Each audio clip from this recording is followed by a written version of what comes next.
Well, good morning, good afternoon, good evening, everybody. Welcome back to JJ's PC Builds. Today, I know about 2 videos ago, the thing is this, that we talked about AMD slow walking driver updates for like Polaris and Radeon Vega, but the thing is this. I told you it was coming, and believe it or not, it did come to the fact of what I'm seeing here today.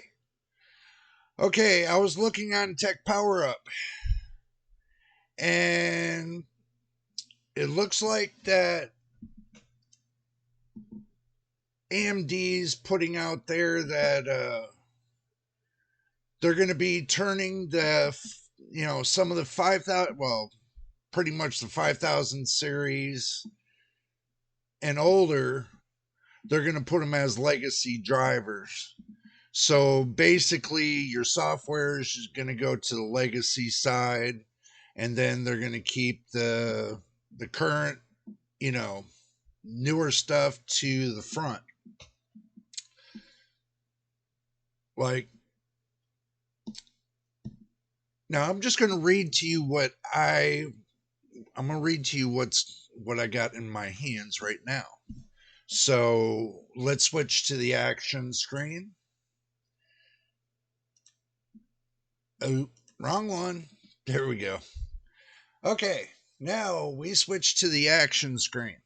AMD is weaning the market off of its older gaming graphics card series that predicate the Radeon RX 5000 series. The company is reportedly putting older GPUs based on the Vega and Polaris graphic architecture on a slower driver update track, which means the driver updates to these GPUs will be less frequent. Okay, so what that means is basically what they're trying to tell you is that they're going to make them legacy drivers, and then it's just going to wean off to the fact of end of life. So I did tell you end of life is going to be coming. So believe it or not, it's coming.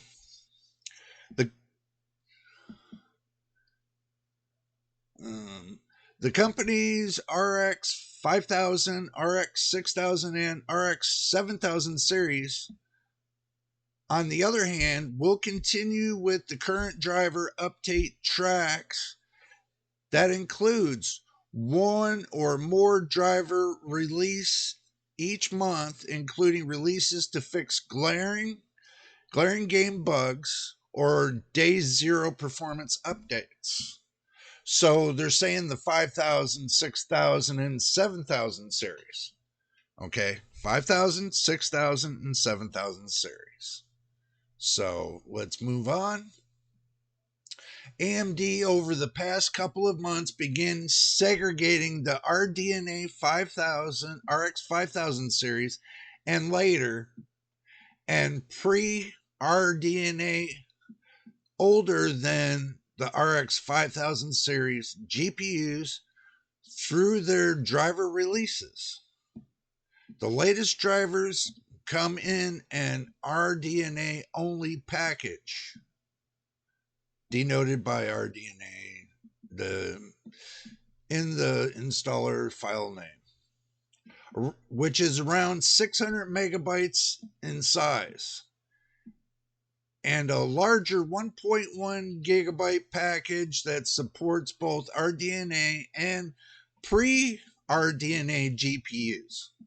Company now announced that the pre-RDNA GPUs will switch to a slower driver update track, as is characteristics with the older generation GPUs that AMD wants to discontinue support for.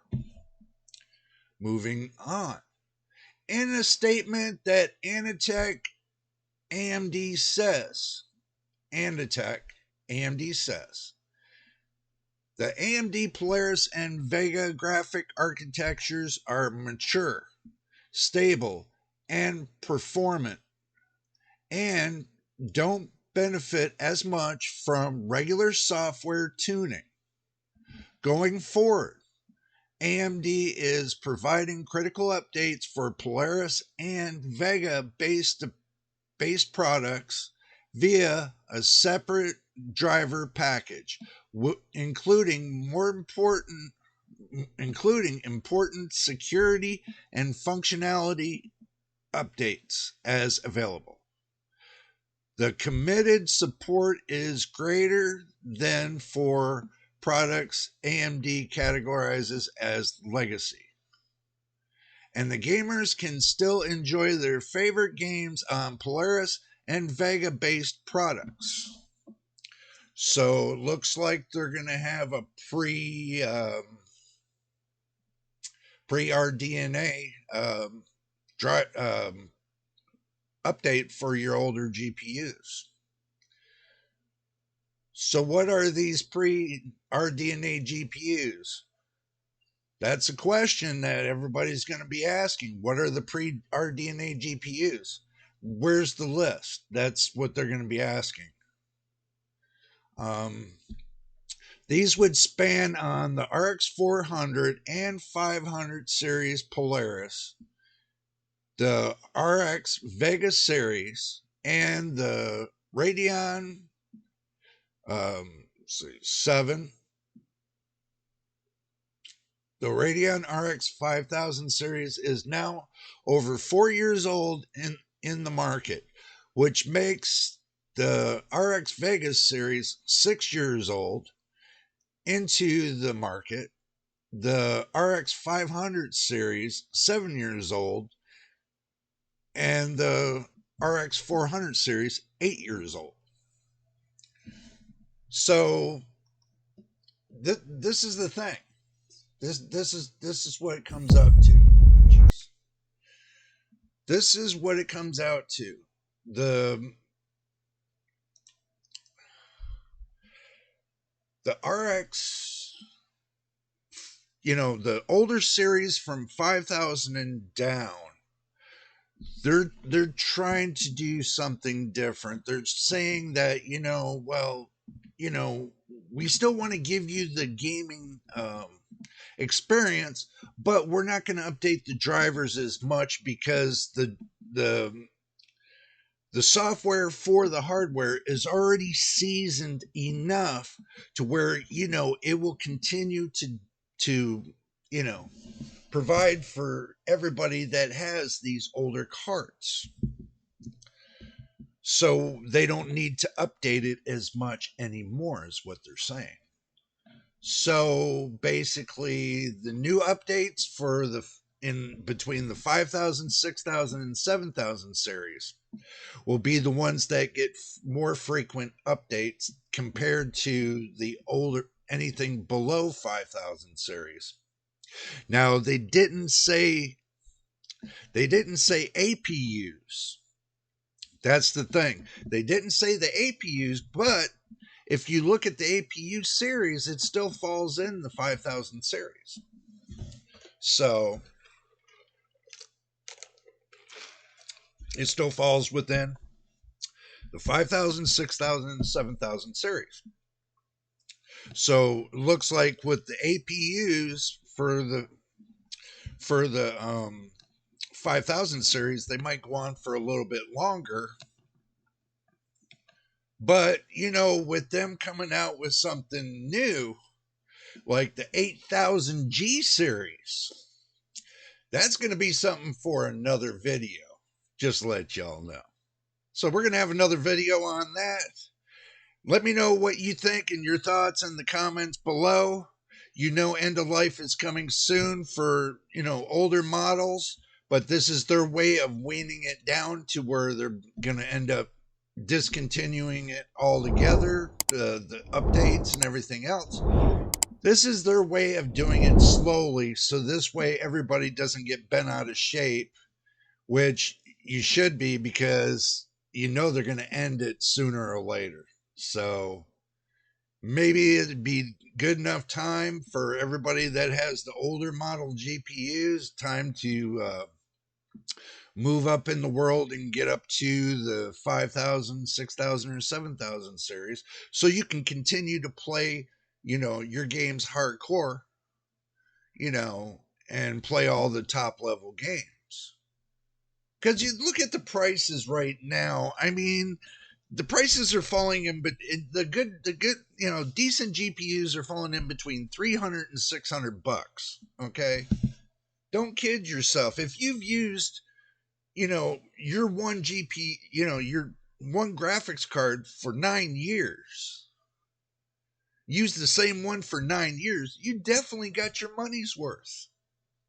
So maybe now it's time for you to move up and get something that's going to be a lot more better for you, that will get you where you need to go. With the AMD series, I mean, you can go up to the 7800 XT, 7700 XT. You can do the 6800 XT. You can do the 6750 XT or the 6700. Me, myself, I would start from the 6700 and go upwards. If you want to make your next GPU a better GPU, and if you want the newest, then you go into the 7000 series. You can go and get any one of the 7000 series. So if you look at it that way, I mean, they got $300, $400, and $500 GPUs. So, and maybe a $600 GPU. You never know. But you look in that price range from $300 to $600. I know when I first started the channel here, I said, $200 is like a decent range. But with inflation and everything else, I moved it up 100 and said 300's a decent GPU range, which you can find a lot of decent GPUs for 300 bucks. If you get it used, you can get it used. You probably get it cheaper, $300 used. Or if you want brand new, you probably get it at $300 brand new, what you're looking for. So keep that in mind. If you want to move up in the world, and basically you got like an older system, let's say you're rocking a 9th or 10th gen processor, you still, with that, you can still put a brand new GPU in there for 300 bucks and get right back to rocking the games again, and not have to worry about the fact of the end of life coming on your software. So you can go ahead and get yourself a new GPU and, get a nice, decent warranty with whatever company. If you get it from Amazon, at least try to get a 3-year warranty with Amazon, and try to get a 3-year factory warranty. So you get, or 2-year factory warranty. So that way you got 5 years.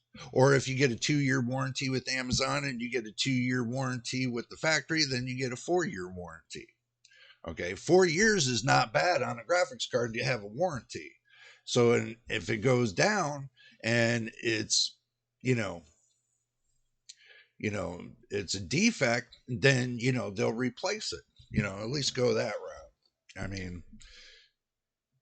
I mean, you figure for a $9 warranty, you're saving yourself, 291 bucks on a replacement card. So it's kind of something to think about. Whatever you decide. If you decide you want to go to NVIDIA, then go NVIDIA. You decide you want to go Intel Arc, then go Intel Arc. You want to go AMD Radeon, then go AMD Radeon. It's whatever you decide you want as a graphics card. I'm going to tell you, in my opinion, I got a little bit of both worlds. I got an APU with AMD, which rocks. I do not have a problem with it. I can't wait. I would love to get my hands on the new AM5 8000G series. I would love to get my hands on that with the new motherboard and, you know, the best one they got rocking. I love to test it here. I would love to test it here. That would be something different. And if it can keep up, believe it or not, if it can keep up with, let's say, 3070, that would be something even more. Or it keeps up with the 6600. That's even better yet. On a processor with built-in graphics. That would be something. All right, everybody. If this is your first time here, and if, now, okay, let me do this. If you made it to the end, we do thank you for making all the way to the end. But if this is your first time here and you're just now watching this video, please subscribe. And if you've already subscribed, then welcome to the family. Welcome to JJ's PC Builds and my veteran subscribers. As always, much love to you for all that you do, helping support the channel, watching videos from beginning to end, and whatever else you do to help support the channel. So, but until the next time in the next video, this is JJ on JJ's PC Builds. We will see you on the next video.